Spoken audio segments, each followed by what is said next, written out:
Kenya itainuka, Kenya itasimama, Kenya itanawiri kwa umoja na uzalendo. Mimi ni Mkenya mzalendo. Je, wewe? Mimi ni Mkenya mzalendo daima. Leo hii tumekuja kwa mara ya kwanza kuwa na kikao hiki rasmi na wanahabari kutokea katika jumba hili la Harambee Annex, na kutokea sasa paka kusonga mbele, haya ndio itakuwa makao rasmi ya msemaji mkuu wa serikali. Hii ndio media center yetu mpya. Ilikuwa awali ikitumiwa na Mheshimiwa Raila Odinga alipokuwa waziri mkuu, ikatumiwa kidogo na aliyekuwa naibu rais, sasa ambaye ni rais, Mheshimiwa William Ruto, na baadaye sasa inatumiwa na msemaji mkuu wa serikali kutokana na amri ya rais mwenyewe. Leo tutakuwa tukifanya tofauti, tutakuwa tukipata maswala kutoka kwenu, alafu naweza kujibu. It will be a question and answer so that we are able to be able to resolve issues once and for all. But from the outset, the government wishes to strongly condemn the pronouncements by certain political leaders concerning the 2027 general elections. It is totally unacceptable for any leader to imagine that they can incite Kenyans into violence just because they would want to accrue political mileage and to threaten the peace. If we all remember, in 2007, there was that whole issue of so many Kenyans dying, and they will never come back to life. And there was displacement of 600,000 Kenyans. So for anyone to threaten that, I think that is totally unacceptable, and the government strongly condemns such utterances, and we will stop at nothing to ensure the safety of Kenyans and peace and tranquility within our borders. Also, it is important to say that of late, there has been a lot of misinformation, disinformation, because we are seeing people who are outrightly lying in order to gain popularity. How on earth can anyone say that President Ruto has taken 3 to 4 trillion shillings the last 2 years? I mean, it's totally hogwash. Even I myself, as a government spokesman, having served in the Budget and Appropriations Committee of the National Assembly and Vice Chairman of the Budget Committee of the Senate, our budget for the whole year is 4 trillion shillings. I mean, then how do you make it that as an individual can have that kind of money? It's totally unacceptable. I think some of these things are outlandish and they had to be called out because they are meant to incite Kenyans against the government and its programs, because people are now seeing that the government, having taken painful decisions initially, now they are starting to yield. These programs are starting to work. If you look at, for example, tomorrow, we shall have the affordable housing, the first time that we'll have keys that will be handed over by none other than His Excellency the President at Mukuru. It's now no longer Mukuru slums, it's Mukuru estate, and you can see the people of Riara village are very happy.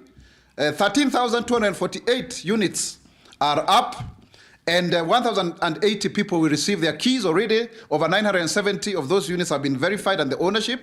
So, and there are great Kenyans there who are celebrating. So Kenyans are invited at 8 a.m. people to be seated so that the president can actually hand out the keys, as we promised, to construct over 200,000 houses every year in 5 years, so that we are able to shelter over 5 million Kenyans. And it's very, very cheap, because we are talking about a unit going to as low as 3,900 shillings for social housing.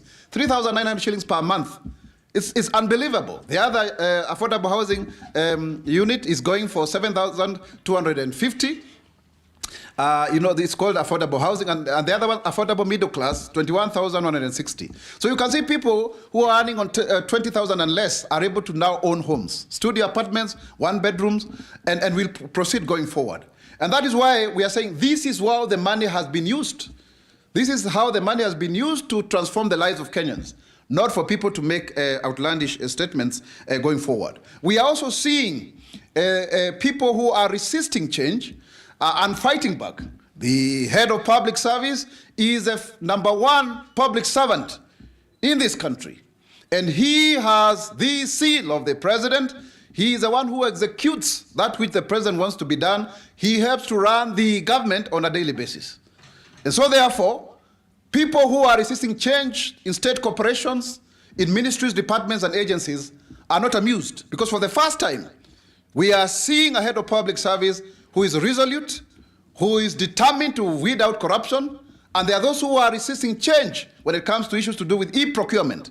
If we are able to do e-procurement rightly, we'll be able to save Kenya shillings over 250 billion to 300 billion. If you look at our development budget, it's about 291 billion to about 400 thereabout, depending on the financing model. So these monies are lost through corruption because of the human agency and interference when it comes to procurement. And that's why people are resisting. People don't want to separate between the boards and the CEOs. And so therefore, we are not relenting. We shall move forward. We had a very good meeting last Tuesday that had over 3,000 public servants from all of our over 300 state corporations, our 57 state departments, and our 22 ministries, and the state law office. And so therefore, we will move forward. There's always going to be fight back, but the government is resolute in ensuring that we transform our country going forward. With those few remarks that are introductory, I now want to open the floor for questions so that then we can proceed. So who wants to go back? To go first, sorry? Yes. Na asanteni sana kwa kuja kwa wingi. And all the stations that are carrying this live, Citizen, KBC, and the CAS, and all the rest, TV47, we thank you, and everybody else who is live. Good. So who goes first? Introduce yourself, say your name, and which media house. Thank you so much. Daktari, jina langu ni Ronnie Reagan kutoka idhaa ya Moredio. Leo hii umesema ni swali jawabu. Kweli. Kwa hivyo nina maswali matatu ambayo utajibu. Uliza la kwanza nitajibu hivyo. Bila shaka. Daktari, umezungumzia kwamba kuna matamshi ambayo baadhi ya viongozi wameyatoa ambayo kwa njia moja umesema kwamba yanaweka nchi katika hali tata. Ukweli ni kwamba kufikia mwaka 2007, mwaka 2008, sote tulio hapa tulikuwa tunajielewa na tunajua kile ambacho kilitukia. Ni kweli kwamba familia nyingi ziliathirika, wengi wanaishi na majonzi hadi leo hii. Ila swali ambalo Wakenya wamejiuliza kutokana na yale matamshi ambayo baadhi ya viongozi wameyataja ambayo mwenyewe hujamtaja kwa jina, ila tunajua kile ambacho kinaendelea kwa sasa katika ulingo wa kisiasa. Reagan, uliza swala. Naelekea kwa swali. Swali langu ni hili. Tumeona viongozi wengi sana serikalini wakizungumza, wakijitanua kifua. Inakuwaje kwamba wale ambao wako katika ule mrengo wa nchi ambao si wa broad based government, wanapozungumza cheche zao zinakuwa ni za kuwachochea Wakenya, ili hali wale ambao wamo ndani ya serikali ambao kwenye mabano Wakenya wanasema ni vibaraka wa rais, wakizungumza basi maneno yao ni ya kushawishi na kuleta ulimwengu na taifa kwa ujumla pamoja? Hilo swali utalijibu. Kwanza nijibu hilo. Na ufupishe maswali yako kwa sababu ya muda, Reagan. Na wewe rafiki yangu. Mwanzo ni kusema kwamba ni kweli kwa sababu sisi wenyewe rais ndiye ni afisi ya rais ama rais mwenyewe ndiye anaunganisha Kenya. Ukisema kwa kimombo ndio symbol of unity. Yani anatujumuisha kwa pamoja kama rais. Na wakati unapochaguliwa ndivyo unaweza kuchaguliwa pengine upate kura upande huu na upande ule mwingine, lakini kisha ukishakuwa rais lazima uunganishe wale waliokupigia kura na wale ambao hawakukupigia kura. Kwa hivyo ni jukumu letu sisi ambao tuko katika serikali, watuite vibaraka ama vikaragosi ama majina mengine, lakini lazima tuwe na ule utaifa na uzalendo. Kwa sababu Mungu hakufanya makosa kufanya kila Mkenya aweze kuishi katika nchi hii. Na haijalishi umetoka katika tabaka lipi ama kabila lipi. Tuko hapa katika tabaka mbalimbali, tuko katika mienendo tofauti ya kimaisha. Kwa hivyo lazima tusitizie umoja, na uwiano na upendo. Nafikiri nimeweza kujibu. Umesema nifupishe maswali. Where is the government seal right now? Katika when you look at the law is very clear. The seal is under the head of public service. That is the law. It was passed recently because of the executioning. The role of the head of public service is to execute the orders of the president. That is why even my office is under the executive office of the president, chief of staff and the head of public service. Next question. So, Dr. that is to say the AG doesn't hold the government seal The anymore. new law is that the head of public service is the one who has the public seal. But was it communicated to Kenyans? Are the citizens aware that the government seal left the AG's office to head of public service? Ronnie Reagan, that is a process that went through Parliament. The law was passed. There was public participation. When was that? Sometimes last year.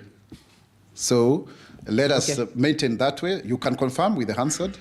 You can confirm with the proceedings. There was public participation. And there's nothing wrong with that, for your information. So what happens to AG? So therefore, the AG remains with his powers as the principal legal advisor of the president. But the seal of the president, of the government, is within the executive office of the president. Let's go to the next question. My last question. We are very much aware what happened to Ngong Forest. There was a public outcry when the trees were being felled. And Kenyans asked, mbona msitu wa Ngong unaangushwa?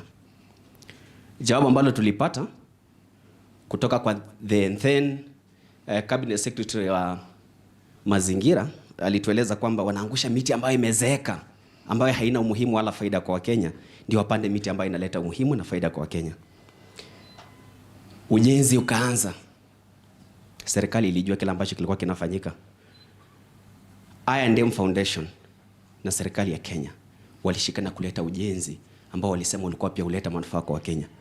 Suddenly, mbona ujenzi huu umesitishwa? Asante sana. Msimamo wetu kama serikali ni kwamba tutaendelea kupanda miti, sio tu katika Ngong, msitu wa Ngong, lakini pia misitu mingine yote ambayo iko hapa nchini, na pia tunasisitizia pia Wakenya waweze kupanda miti, hususan hata katika mashamba yao madogo madogo, ndiposa tuweze kuwa na miti bilioni 15 kama vile ilivyokuwa ni agizo ama azimio la Mheshimiwa Rais. Kwa hivyo kama kuna jambo lolote ambalo linakiuka mwito ule, liwe ambalo limeweza kufanyika kutokana na maamuzi ya asasi zote za kiserikali ama wawekezaji wa kibinafsi ama mtu binafsi, wakati kutatolewa lalama, wakati kutakuwa na watu wakiuliza haya maswali, wakati itaonekana kwamba hilo jambo litafanyika, tutasitisha na tutaendelea kusitisha. Kwa hiyo ni vizuri na tunawarai wa Kenya waweze kutoa maoni yao, na serikali hii inaweza kusikiza na inaweza kufanya kulingana na maamuzi yake. Swali lingine? Hujambo Bwana Spokes. Mimi naitwa Anthony Nyongesa kutoka Aviation Radio 97.7 Nairobi. Swali langu kidogo linahusiana na kile ambacho kimeonekana kuwa ukiukaji wa haki za kibinadamu katika mkataba wa Jumuiya ya Afrika Mashariki. Siku ya jana tumeshuhudia mawakili akiwemo Martha Karua kule Tanzania wakirejeshwa hapa nchini, na walikuwa wamekwenda kuwakilisha mwenzao kitaaluma yao, na mpaka sasa hivi hatujaona Wizara ya Masuala ya Nje ikitoa taarifa yoyote. Ni swala ambalo pia nimetarajia ukiingia hapo utakuwa unalizungumzia, nikaona hujazungumzia, ndio maana nikakuuliza Kenya inasema nini, kwa sababu ni ukiukaji. Kuna mkataba wa East African Establishment ile statute iko pale. Sasa kwamba Wakenya wako huru kutoka taifa moja, Uganda, Kenya, Tanzania, kuingia taifa ambalo wanataka bila vizuizi, na kama kuna vizuizi lazima sababu zitolewe. Je, kwa upande wa serikali ya Tanzania imetoa sababu yoyote ya kuwarejesha nchini wale mawakili? Asante sana kwa swala hilo, na kama ambavyo nimeelezea, kutokea sasa kusonga mbele tutakuwa unauliza maswali na kujibu, sio tu kusoma. Ni kweli kwamba Mheshimiwa Martha Karua na wengineo walikuwa wamekwenda kule kwa kutaka kuwakilisha mawakili wa Tundu Lissu. Na ni kweli kwamba katika Umoja wa Afrika Mashariki ambao sasa hivi mwenyekiti ni Mheshimiwa Rais William Ruto, watu wanaweza kuenda, wana uhuru wa kwenda kutoka nchi nyingine mpaka ile nyingine. Na nafikiri mmeona watu wengi sana hata kutoka Burundi ambao wanafanya kazi hapa, watu wa kutoka hata Kongo, wengi sana tu, hata Rwanda. Na sasa hilo sio jambo ambalo ni geni, kwamba kuna soko huria, soko hili la Afrika Mashariki, ukanda huu wetu, na ni jumuiya pia. Kwa hiyo hilo sio jambo ambalo tunafaa kusema kwamba lipo katika kanuni zetu na mkataba. Na hata wakati mmoja tulikuwa na kile ambacho tulichokiita coalition of the willing, ambapo Kenya, Uganda na Rwanda hauhitaji hata kuwa na passport. Unahitaji tu kuwa na kitambulisho, na mimi nimeshawahi kusafiri na kitambulisho kwenda Uganda. Lakini kama serikali mojawapo ya jumuiya nchi hizi 7 pengine imeonelea kwamba mtu fulani hafai kuingia katika nchini kwake, basi ina ruksa, ina mamlaka wa kuweza kusema kwamba kama ni wewe usiweze kuingia, kama ni wewe Mwaura usikwende kule, kama ni wewe Nyongeza usikwenda kule. Kwa hivyo bado wao wana ule uwezo fauka ya kwamba ni soko huria na watu wanaweza kuuza bidhaa na kuenda katika maeneo tofauti tofauti katika ukanda huu wote wa Afrika Mashariki.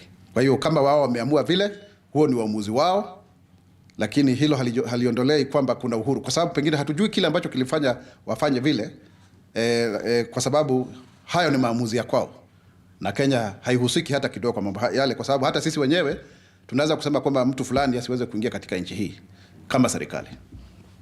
Next question. Yes. The man in yellow. Yeah. Yes, you can have the mic. Yes. No, I think I'm loud enough. I said the man in yellow. You are the other one? Yes. Okay. Say, oh yeah. I'm Arcadius from GMK News. Arcadius. Arcadius. Arcadius. Yes. Wonderful. So we have seen government arresting leaders against the broad-based spread government. Does the government have planned to silence the criticizers? Sorry, can you give me an example of somebody who's been arrested against the broad-based government? Well, like Peter Salasia, who has been against the government. I think it's not fair to say that people who are being arrested are the ones against the broad-based government. I don't think that's a fair statement. If you look at anyone who may have been arrested, you have to deal with that on a case-by-case basis. It cannot be that then the assertion is that they do not want to support the broad-based government. Because why am I saying so? You even see within the ODM party, there are voices that may not necessarily agree with the broad-based government, and they have come out strongly, to speak about it.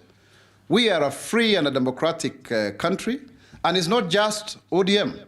Look at UDA. You'll find quite a number of members who are having contrary opinion, and they are still not arrested by anyone whatsoever. So I think that's not right, my friend Arcadius from GMK. That is actually propaganda and fake news. Thank you. Next question. I'm Lawrence Rono. First, I want you to clear the hair. Lawrence Rono from which media? I am from Kenya Online Media. Yes, Rono. So what I want you first to clear the hair. There is some rumors circulating that DCI, EACC are camping Wamunyoro and current former deputy president's residence. Is it true? Number 2, we have seen an incitement address from someone, and there is some information circulating that maybe be arrested. What will the government do to counter because those people have followers, and we have seen at some instances at DCI, EACC being monolized, harassed by their followers. So what will the government do or counter if they face resistance, if they try take those guys face the law? First and foremost, it is important to say very clearly, Rono, that nobody is above the law. And the government will not sit back to see Kenyans being incited into violence. The role of the government is to maintain law and order. And it doesn't matter who is doing the wrong thing. No. So we cannot say that government shall be held hostage because individuals have followers. Even the government has its own followers. And I think we all are followers of Kenya.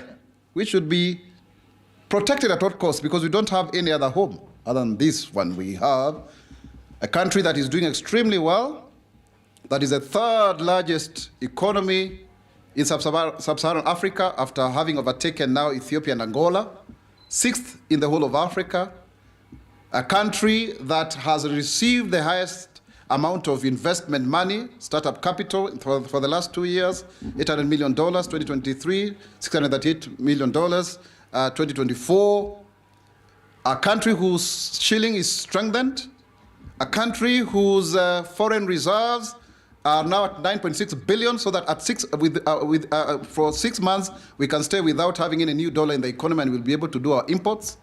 A country that is rising, that has reduced the cost of living, a country that has been able to stabilize the fuel crisis, a country that has also been able to contain insecurity in heretofore banditry areas to a large extent, a country that has also been able to be respected as a voice in Africa on matters climate change, the reform of the international financial system. And that is why you even see the president being invited in China, in America, because we have become the face of Africa.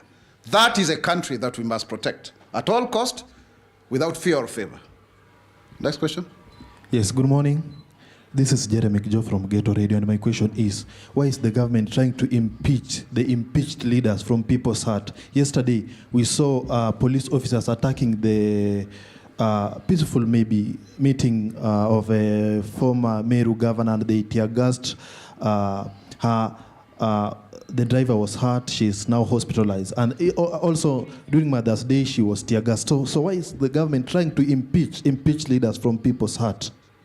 First and foremost, I like your pronunciation, to impeach the impeached.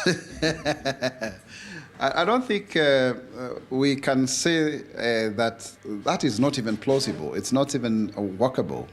Because we win support through persuasion. It's the art of seduction, my brother. But we will not also allow lawlessness and incitement. Just because, for example, you have lost your seat, it doesn't mean that then you incite Kenyans against the government. That is not acceptable, and the government will stop at nothing to ensure that there's law and order. Because when people get incited, you know what happened in Rwanda and Burundi. You know very well what happened here in 2007. You know how skirmishes affected places even in 1992 in Molo. We have to be very careful, and we must stop it at this point in time so that it doesn't go far too long, and then we start regretting. That we will be very firm on. Good. Any other question? Good morning. My name is Kevin Cherio, and I have two questions. Kevin, you are from which media? Daily Nation. Of course, yes. Thank you for that. One, you have not clearly stated this issue about the claimed threats, maybe that the government is trying to follow up on the opposition leaders. As we speak, we have seen news about former deputy president residence being occupied by perceived DCI officers, and also the home of Trans Nzoia Governor George Natembeya. So is it that the government is trying to silence these people? And also, secondly, on the issue of Martha Karua, we have previously seen opposition leaders from other countries making or walking around here freely without any intimidation, except the issue of Kizza Besigye. And what's the government position on this? Like, when we allow other opposition leaders to walk freely in Kenya. But when our opposition leaders from Kenya try to enter other countries, we see them being detained and subsequently being deported. What's the take of this? And going forward, do we expect to see the government of Kenya maybe trying to mend its fences with Tanzania? Thank you. I don't think there is any diplomatic spat between Kenya and Tanzania. As I said, any country has a right to admit anyone within its territories. And we, as a government, knowing very well that even the chairmanship of the East African community is now resident with our president, cannot say or emphasize that further. The only thing is that if a certain government feels that they have information against a particular individual, whether in government or in opposition, they have the right to admit. The fact that there is free movement of people and goods, and even now we have e-visa here, ETA, it doesn't mean that then we don't take precautions. Sometimes, even before, when you have applied to come, you have to be screened, because we can't just allow everyone to come to our country. It's also not true, Kevin, to say that opposition leaders are being disallowed from visiting other foreign countries. I personally have met Kizza Besigye here, actually. And you can see even when Raila Odinga was an opposition leader, he used to travel out to Tanzania. So to frame it that it is about opposition leaders, that is now going for the jugular. No, it's not a question of which side of the political divide that one belongs. There's a specific issue here. Mother Karua wanted to go and defend Tundu Lissu in Tanzania. Tundu Lissu is somebody I know personally, and the government there feels otherwise, and they were deported. So it has nothing to do with opposition leaders, because other opposition leaders have not been refused admission. In that regard, it's specific to this, and that we cannot question, because it is a decision of the Tanzanian government. Or when it comes to the opposition leaders here, when the security apparatus have information against any leader, and especially on incitement, this time around we are not taking it very kindly to anyone, and we are not going to be using, kids' glove. We are not. We are going to be very hard on anyone who is trying to incite the country, because we know where we are, we know where we have been before, all of the way to the ICC. We will not allow our country to degenerate into anarchy and chaos. Next question. Okay, it's me again here. No, I think let's get somebody else. It's only fair to have. We have many people. Kindly. There are many journalists. Hello, good morning. Yes. My name is Marian Muganda. I'm a journalist for the Standard newspaper. Yes, Muganda. So the UN and civil society have said that the human rights situation in the country is sad. Torture, enforced disappearance, etc. What is this? What is your take on the UN report, and what is the status of human rights inter-country? Sorry, Muganda, I want to question you. Which UN report are you referring to? Because that's a general statement. You need to be factual. Right? Yes. Civil society in Kenya, yes, but which UN report are you referring to? They have definitely released the No. report. Don't make assumptions. I'm not making You should be able to quote the particular UN report. On the issue of the civil society, I can respond to you, but on the UN report, please get back to me when you have the right report. Now, on the issue of the civil society, it's unfortunate that civil society organizations have the right to picket and to caucus and to really fight for the rights of Kenyans. But for every right, there is a responsibility. And so therefore, we have seen of late members of the civil society, of which I'm a former member already, by the way, that's why I started my career, indulging into politics. And I was very surprised. About 3 weeks ago, I was invited at a civil society event, and I was even with some of my colleagues who are here. And the same members of the civil society could not allow me to speak. They were just shouting. I mean, I didn't have a right to speak. They are indulging into misinformation and disinformation. There is this Diana Gishengo, the leader, is it the Institute of Social Accountability? She went on Spice FM, lying openly that my office has got 36 billion. I wish I had the money. I mean, how do you make such blatant lies and you get away with it? The budget of the Office of Government Spokesperson is not even 100 million. But this is a leader who is saying, Institute of Social, they don't even know how to read the budget, some of them. And then they come around, they want to incite people into violence, and then they do posturing for donor funding. Because there are people who must oppose government when it is having its right properly. That is why they had that thing of blood parliament. Most of the people interviewed there are civil society people, and it was one-sided. It was completely one-sided. And they never asked the question, who banned parliament? But they were quick to say, and they were saying 3 people. We reported 9 from IPOA, which is a state agency, and we said there are 60 cases and we are still investigating them, and people are even being arraigned in court. So we are even more transparent than them. But because they are in the game of playing politics for their local benefactors, but also internationally for funding, then they can make those assertions. I would want to say categorically that the Kenya government is very, very, committed to ensuring human rights and fundamental freedoms as per the international jus cogens enshrined in various conventions that Kenya is a treaty to within the community and committee of the United Nations. Thank you. Next.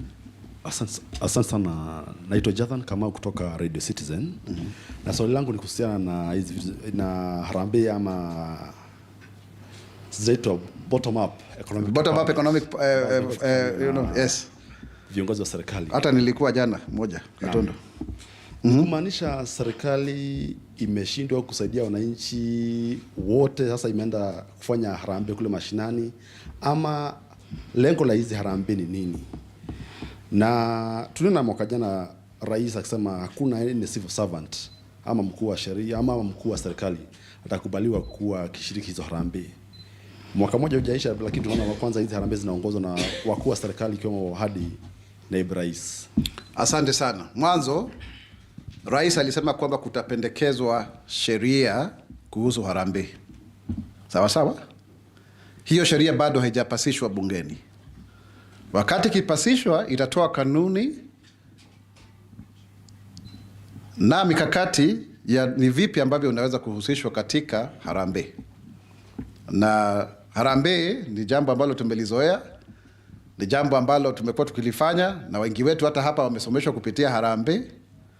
Hata wakati tulikuwa chuo kikuu tukasema degree ni harambee, na hata sasa tuko harambee annex. Kwa hiyo harambee ni jambo zuri zaidi. Iko hata katika nembo ya Kenya nafikiri. Na kwa hiyo sisi tumetoa njia mbadala za kuweza kuwapatia Wakenya pesa mfukoni. Kwa mfano, ule mfuko wa fedha wa Hustler Fund. Sasa hivi umeweza kuwafaidi Wakenya zaidi ya milioni 25. Na hakuna rashasha na mbwembwe, kwa sababu unatumia tu simu yako ya rununu, unapata fedha zako, unalipa. Zaidi ya bilioni 70, sio zile 50 za kwanza, zimeweza kupatianwa katika mfuko huu, na hata wengine wameweza kuwekeza pesa zingine pale. Kwa hiyo ni jambo ambalo tumewasaidia Wakenya, zaidi ya Wakenya milioni 25. Lakini bado kuna vikundi ambavyo havijafikiwa, kwa sababu ukiangalia vile vikundi ambavyo viko katika Hustler Fund sio vingi tu. Kwa lazima tuende kule tuwazungumzie, wana mahitaji yao, wanatuambia kile ambacho wanataka, tunawasikiza, alafu tunawaachia pia pesa yao ya kufanya maendeleo. Na sidhani umesikia mtu yote akilalamika kwamba anafaidi kutokana na lile. Kwa hivyo Jathan, tutaendelea kufanya lile, na tunaongozwa ni wabunge wanakuja kwa pamoja, na hata viongozi wa serikali, kwa sababu ni serikali yetu, na tukiongozwa pia na naibu rais ambaye ni Profesa Kithure Kindiki, ambaye sasa anatuongoza kwa lile. Na hata sio yeye peke yake, kuna viongozi wengine ambao tunaenda katika, na tutaendelea kufanya vile ili tuweze kuwainua Wakenya, kwa sababu tuliahidi mambo ya bottom up. Sasa tuko kwenye serikali, sio tu kuahidi, ni kutekeleza.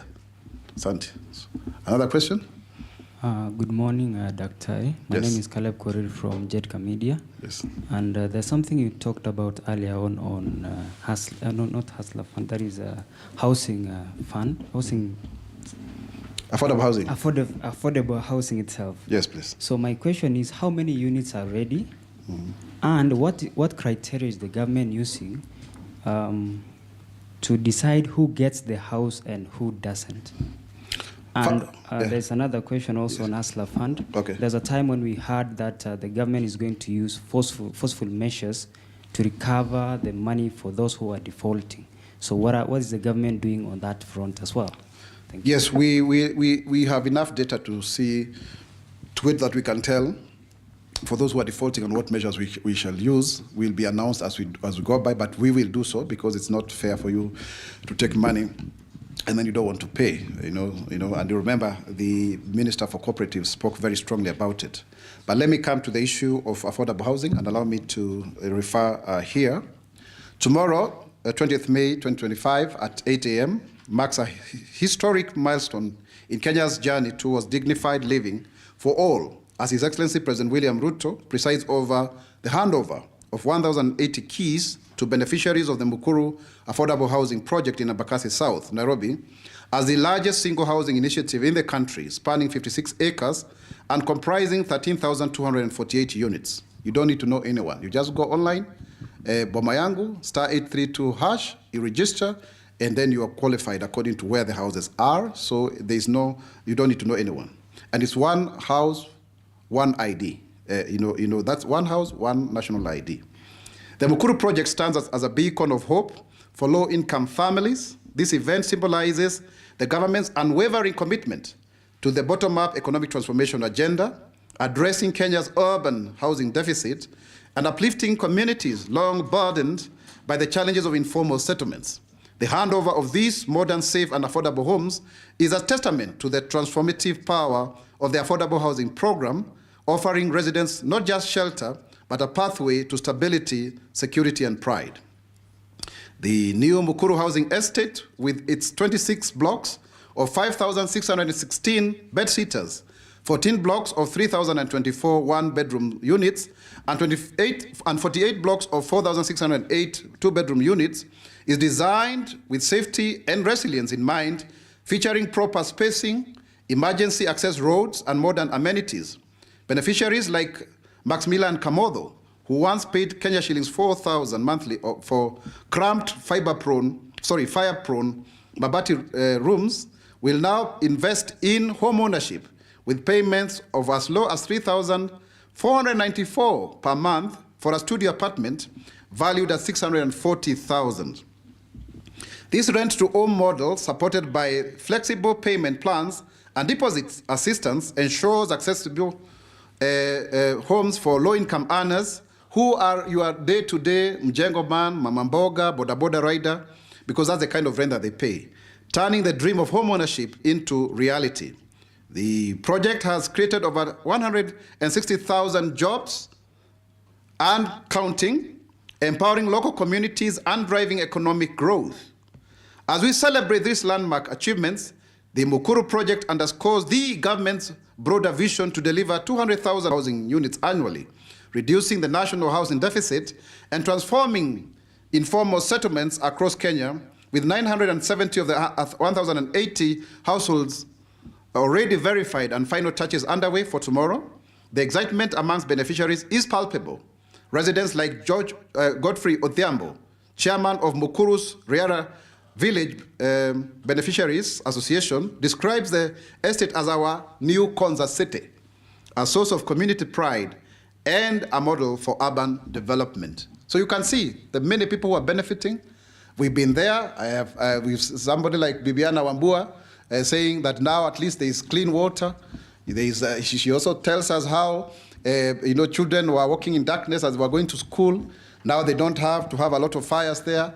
Or Ongoso, who has been there for 20 years without owning a home. It's really wonderful stories that we are getting there.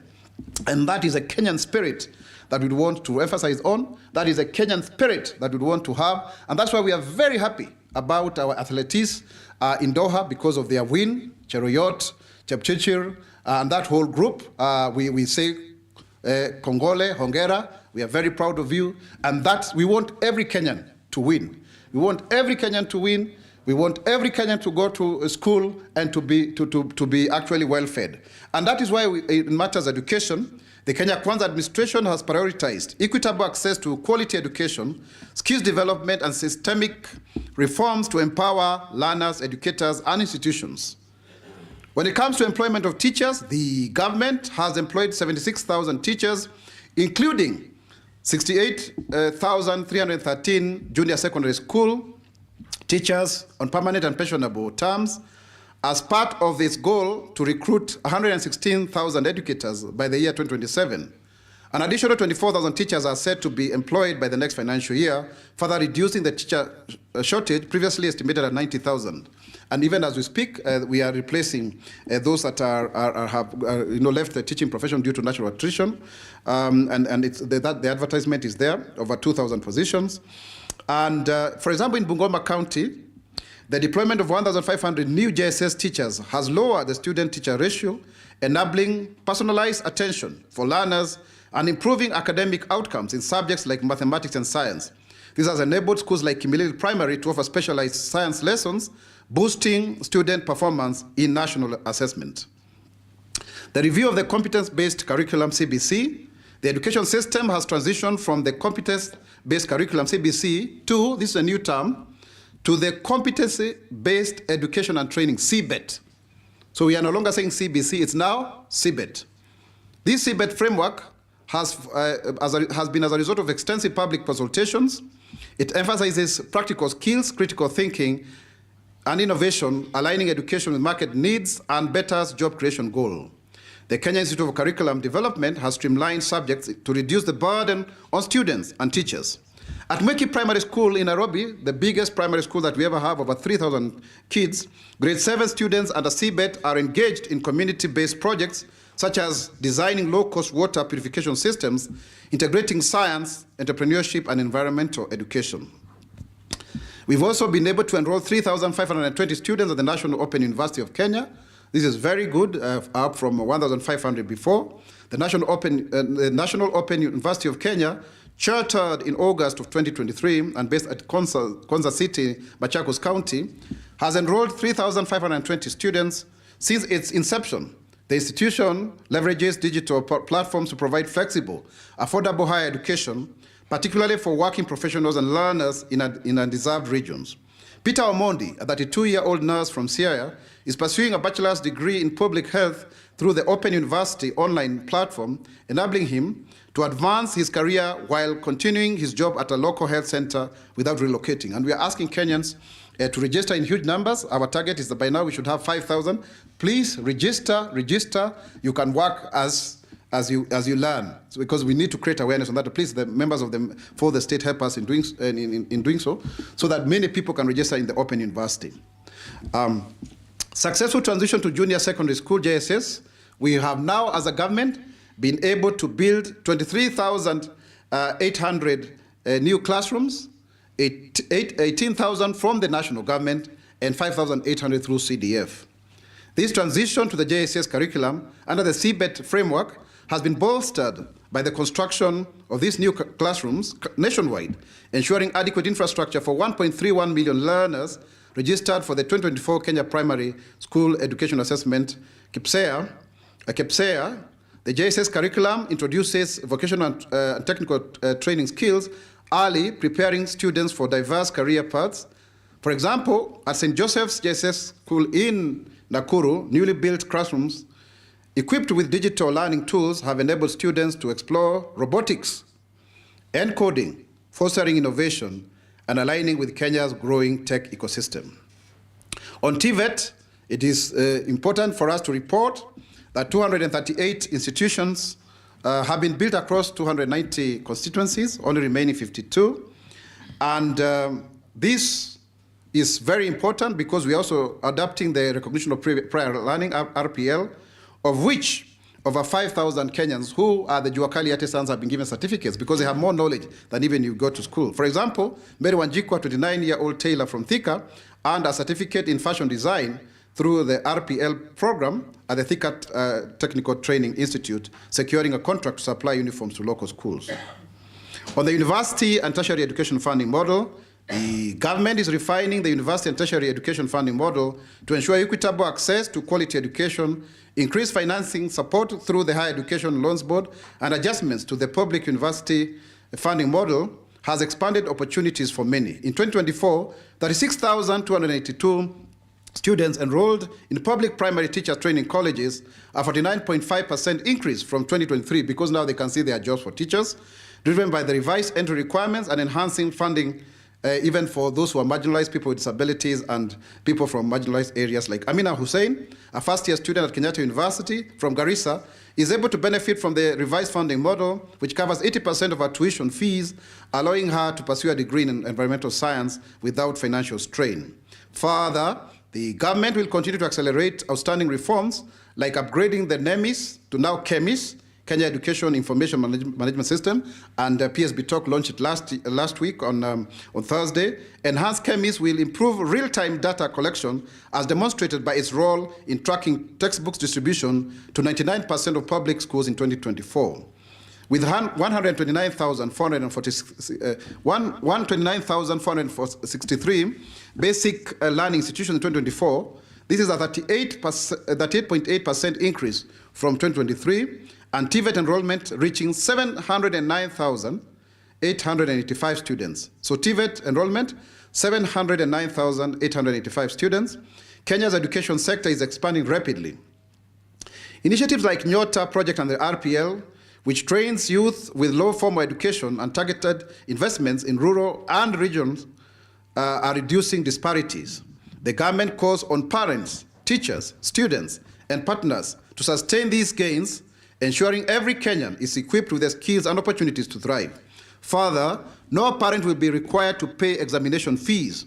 The government has eliminated examination fees for the 2025 Kenya Primary School Education Assessment, KEPSEA, Kenya Junior Secondary Education Assessment, KJSEA, and Kenya Certificate of Secondary Education, KCSE, ensuring financial barriers do not hinder students across access to critical assessments. This policy is supported by a reinstatement of the budget allocation following advocacy to address the 62 billion cut that covers 1.31 million learners as reported in the 2024 KEPSEA registration. So nobody is going to pay for the examinations. We have set aside some money. The cabinet is making a formal decision on this in due course in the next 1 or so weeks. But I can tell you for sure as a government spokesman that that is taken care of, and we have made that decision as a government. So those who are saying that people are going to pay, it's not in the budget, I can tell you for sure that is already taken care of very well, and we've been discussing about this in the last few days. The government of Kenya has taken a firm stance against school principals who unlawfully withhold certificates from candidates due to unpaid fees or other disputes. Such actions could lead to immediate dismissal. This directive, announced in May 2025 and reiterated recently by His Excellency the Deputy President, Kithure Kindiki, addresses complaints from parents and students, particularly in secondary schools, where withholding of Kenya's KCSE certificates has blocked students from pursuing higher education or employment. For instance, at a public school in Embu County, a principal's refusal to release certificates for 20 students who owe only 10,000 shillings was reversed after intervention from the government through the Ministry of Education, ensuring the students could apply for TVET programs. And we want many Kenyans to apply for TVET so that we can make Kenya a reconstruction site. So those are the briefs. And also further to say, on the issue of farmers, and the issue of sugar, we have already paid, as a government, the Kenya Sugar Board, over 600 million owed to factory workers in the various sugar factories, so that we clear the debt before any form of leasing is done. I know there may be opposition here and there, but we are in consultations, because when you lease these 4 companies, they are more productive, because the 12 that are in private sector are doing very well, and we want productivity, not inertia and having the dead weight. Factories that don't help us, because it's good to adapt new business models for our country. Good. I can take 2 or 3 more questions, then we call it a day. As I said, we have to have a mixed way of doing it. Questions, answers, and when you need to read, we do so. Thank you.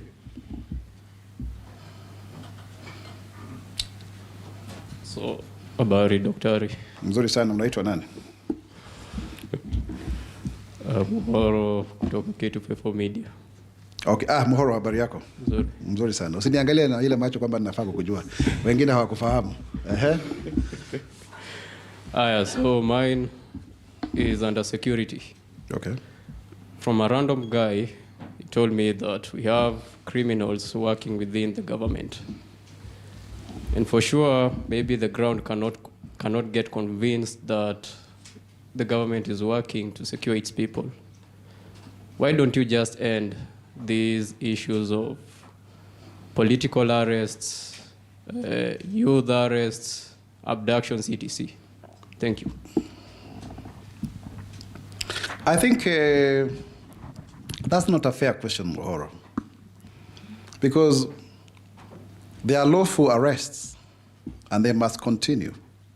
No, even when people are talking about abductions before, they were actually lawful arrests. Because if there's a warrant of arrest against you, you should be arrested. And of course, there's lawlessness. You can see even on social media, people are just going out there to seek cheap publicity. The government will not stop arresting people. It will arrest those who need to be arrested as per the provisions of the law. That will continue. Anyone who is inciting Kenyans, Mohoro, people will be arrested because we must maintain law and order. That is the position of the government. Next question. Naam, jina langu ni Silas Kemboi kutoka Radio 47 na swali moja. Jana naibu wa Rais Kithure Kindiki alitangaza kwa serikali imeanzisha mpango wa kuwafaidi ama kuwapiga jeki wafanyabiashara wadogo nchini katika wodi zote, na alisema kwa serikali imetenga shilingi bilioni 28 na kila mfanyabiashara ambaye anafanya biashara ndogo atafaidika kutokana na mpango huo. Je, ni utaratibu gani ambao utafuatwa ili kuhakikisha kwa kila mmoja ananufaika, na naomba uelezee zaidi kuhusiana na mpango huo. Asante. Asante sana. Kuna mpango huu wetu wa Nyota ambao utawasaidia wa vijana ambao wako katika umri huo wa vijana na watu wenye ulemavu, wanapatiwa pia kipaumbele mpaka miaka 35, na tutapatia watu pesa shilingi 50,000 kuweza kufanya biashara za ukulima na kadhalika. Na mpango huu tumeshirikiana na wafadhili wetu na Benki ya Ulimwengu, World Bank ukipenda, na kwa hivyo ni vizuri sana wakulima, wanabiashara wadogo wajisajili kupitia mpango huu wote ama mradi huu wa Nyota. Tafadhali tuingie pale, na tuna pesa pia zaidi za pia hawa wafanyabiashara wadogo, kwa sababu tulisema serikali hii ni ya bottom up. Na ukiangalia zile nguzo 5, hii ya MSME ni mojawapo, na ndio pia mle ndani tuko na Hustler Fund ili tuweze kusaidia Wakenya wetu wakuwe na pesa mfukoni. Kwa hivyo jisajili kupitia simu yako ya rununu. Tumeweza kufanya explainer, tutaweza na ofisi yangu iko na explainer nzuri sana, hata kuko na flyer ambayo inazunguka. Tutaweza kushare na nyinyi hapo, ndio pia muelezee zaidi, mpate zile details, na ndiposa Wakenya waweze kujisajili waweze kupata hiyo nafasi. Na tupatane na wewe jioni TV 47 Mungu akipenda. Bas, swali nyingine? A couple of weeks ago, you Who is this? This is Caleb Korir. Had you asked a question before? Yes. No, let's get somebody else kindly. We are quite a number. A lady or somebody. Don't take two and yet others have not asked the questions. Jitambulishe tafadhali. Na leo kuna Waswahili wengi sana, nashukuru. Nafikiri msikuizi umeona msemaji wa serikali ni Mswahili mwenzenu, mpenzi wa lugha. Asante. Waitwa nani? Sifa FM. Kwa hivyo swali langu ni hili, umezungumzia kwamba serikali yetu ni ya kutoa watu chini kuwapeleka juu. Wakati ambapo rais alikuwa atazungumzia mpango wa dishi na county, alisema kwamba kuna ile mashine ambayo inakuja ya kutengeneza labda chapati, labda kwa yule mama ambaye anapika chapati anaenda kunufaika vipi na mpango, kwa sababu labda riziki yake, na tunataka kuinua watu kama hao kutoka chini, atakuwa ananufaika vipi kutokana na mpango huu iwapo tutakuwa kwa sababu ni kama kukandamiza mama ambaye anakuwa anapika chapati pale shuleni, wengine tumepita pale tukikula chapati, atasaidika vipi? Asante sana daktari.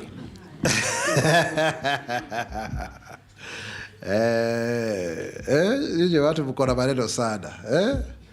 Ati kula chapo za El Chapo ni kichapo. Namna gani wewe? Ati kula chapo za El Chapo ni kichapo. Wache propaganda bana. Wakati tunasema mambo kama haya ni kusisitizia kwamba lazima Wakenya ambao wana watoto wao katika skuli waweze kupatiwa chakula. Kwa nini? Kwa sababu tumeona mtoto akijua atakula shuleni na kwao hatakula, atakwenda skuli. Kwa hivyo inasaidia yule mtoto kuweza kusoma na inamsaidia kujua kwamba analindwa na serikali. Na sio pesa nyingi. Ilianza kule kwetu Ruiru, by the way, huko ndio ilianza. Ikakwenda kule Embu, ikakuja kule Dagoretti South. Sasa Nairobi imechukulia na kuna maeneo bunge mengi ambayo yalifanyika pale na yule mdada anaitwa Wawera. Kwa hiyo ni jambo zuri zaidi kwa sababu wakati tunafanya hivi ukumbuke pia kuna vijana ambao wameajiriwa. Kama kuna mmoja najua anaitwa Mike Njiru, ameajiriwa pale. Yeye amesomea statistics lakini kwa sababu hakuna kazi alikuwa amepata hiyo statistics, anafanya kazi pale, yeye ni manager, analipa shilingi 60 kwa mwezi. Kwa hiyo sio tu kuangalia upande ule, kuna wale pia mama mboga wengine ama watu wa kupika chapo wanaajiriwa kwa katika mpango huu wa dishi na shule. Mambo ya mashini tutaendelea kuyazungumzia pili ambavyo tutasonga mbele, lakini muhimu ni kwamba watoto warudi shuleni, waweze kupatiwa chakula, waweze kusoma na pia wakuwe na lishe bora na wakuwe na afya bora. Asante. Hello, good morning. Yes, madam. Finally, we have a lady. My name is Brenda, and my question is on coffee. Some time back, you mentioned that coffee prices have, for the first time, reached a high of 148 shillings a kilogram in 35 years. So, what are the initiatives that the government government has introduced to support the coffee farmers and increase production of coffee at least by 2027? Thank you. It's important, Brenda, that you've asked that question because of the way in which the government has ensured that the coffee value chain is beneficial to the farmers, breaking a 35-year record where a kilogram was